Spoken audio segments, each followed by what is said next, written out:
Le Seigneur soit avec vous.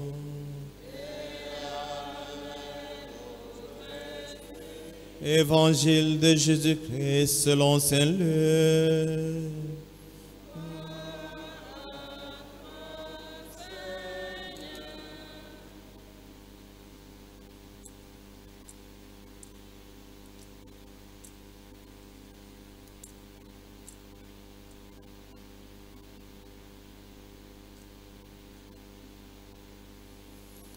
Au chapitre 2, du verset 22 jusqu'au verset 40. Quand arriva le jour fixé par la loi de Moïse pour la purification, les parents de Jésus le portaient à Jérusalem pour le présenter au Seigneur. Selon ce qui est écrit dans la loi, tout premier-né de sexe masculin sera consacré au Seigneur. Il venait aussi présenter en offrande un couple de tourterelles ou 2 petites colombes, sacrifice prescrit par la loi du Seigneur.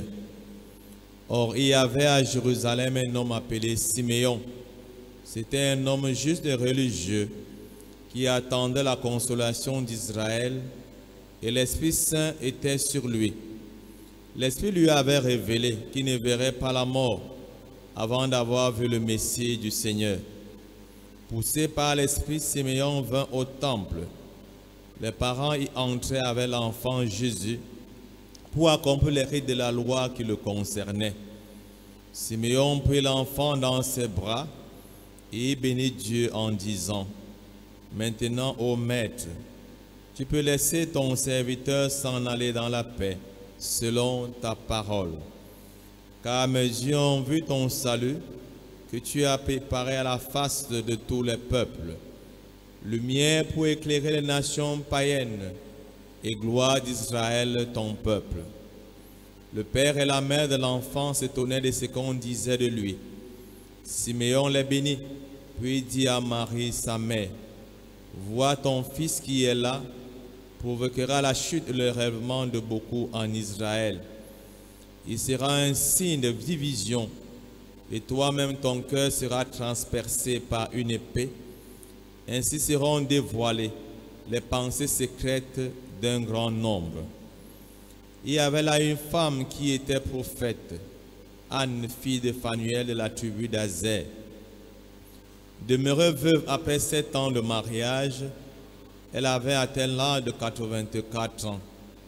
Elle ne s'éloignait pas du temple, servant Dieu jour et nuit dans le jeûne et la prière. S'approchant d'eux à ce moment, elle proclamait les louanges de Dieu et parlait de l'enfant à tous ceux qui attendaient la délivrance de Jérusalem. Lorsqu'ils eurent accompli tout ce qui prescrivait la loi du Seigneur, ils retournèrent en Galilée, dans leur ville de Nazareth. L'enfant grandissait et se fortifiait, il progressait en sagesse, et la grâce de Dieu était sur lui. Acclamons la parole de Dieu.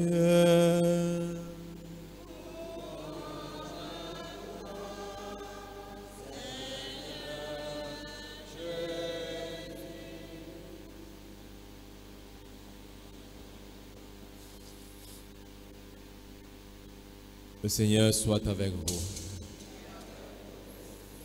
Frères et sœurs, nous célébrons aujourd'hui la fête de la présentation du Seigneur Jésus au temple. Cette fête se situe dans la catégorie de l'épiphanie, c'est-à-dire la manifestation de l'enfant de Dieu à son peuple. Il est question ici de Jésus qui est présenté au temple. Il est bien dit, quand nous suivons l'évangile, selon saint Luc, que Jésus a été présenté par ses parents, Marie et Joseph. Ils sont allés le présenter au temple de Jérusalem pour se conformer à la loi de Moïse. Donc voilà le geste qu'il pose pour vivre en conformité avec ce que Moïse prescrivait, que l'enfant premier-né de sexe masculin devait être présenté à Dieu, devait être offert au Seigneur. Et voilà ce que ses parents font simplement. En posant ce geste religieux, Dieu est en train de se manifester. Et cette présentation de Jésus par ses parents est l'accomplissement, la réalisation d'une grande promesse. Une promesse qui avait été faite peut-être 1000 ans bien avant. Et cette prophétie sort de la bouche de Malachie, ce grand prophète, qui dit: soudain viendra le Seigneur, celui que vous attendez, dans son temple. Donc voilà comment les promesses du Seigneur se réalisent à travers les événements de la vie. C'est pourquoi, frères et sœurs, ne négligeons pas les événements de la vie, surtout les lois que nous sommes appelés à respecter quand nous sommes en société et qui favorisent notre vivre ensemble, qui favorisent la paix, qui favorisent l'harmonie. En les respectant très bien, nous allons nous rendre compte que nous allons aussi à la rencontre du Seigneur. Une loi, une prescription qui favorise l'émergence, la vie spirituelle est un chemin à la rencontre du Seigneur. Et quand Jésus arrive au temple, le temple ici, c'est le lieu de la rencontre avec Dieu. C'est le lieu où les hommes se rassemblent pour aller prier, pour aller adorer et pour écouter la parole du Seigneur. Pendant ce temps de rencontre, Jésus sera porté par deux vieillards. Parle ici d'abord de Siméon le vieillard et de la prophétesse Anne qui avait déjà 84 ans.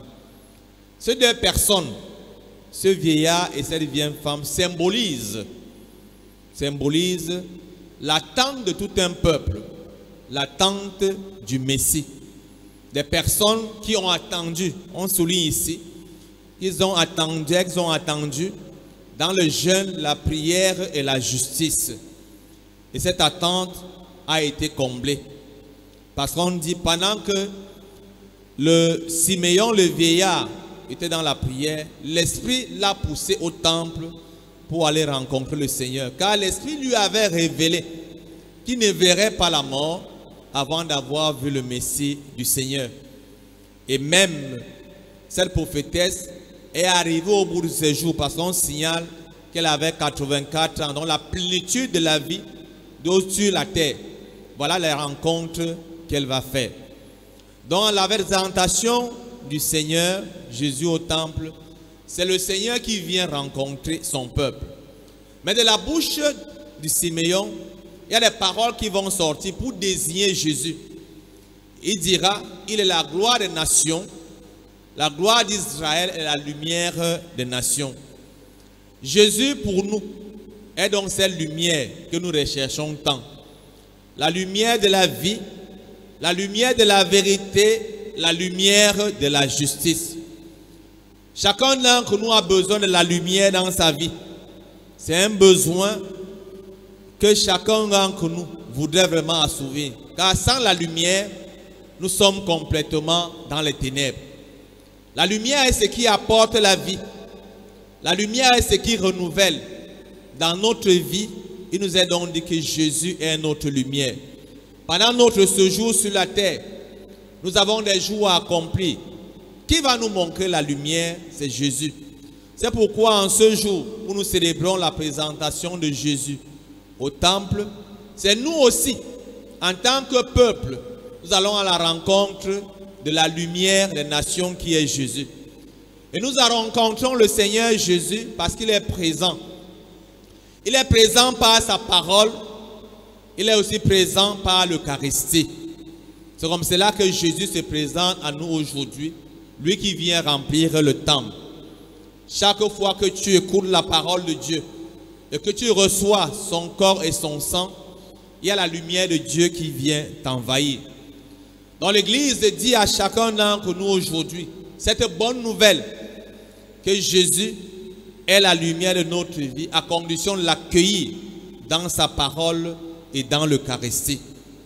Nous allons prier en ce jour pour que le Seigneur ouvre notre cœur, que nous soyons aussi poussés par l'Esprit, animés par ce même Esprit, pour aller accueillir le Seigneur qui se donne à nous à travers la parole, à travers son corps et son sang.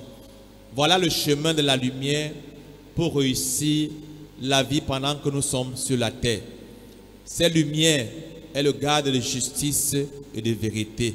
Loué soit Jésus-Christ.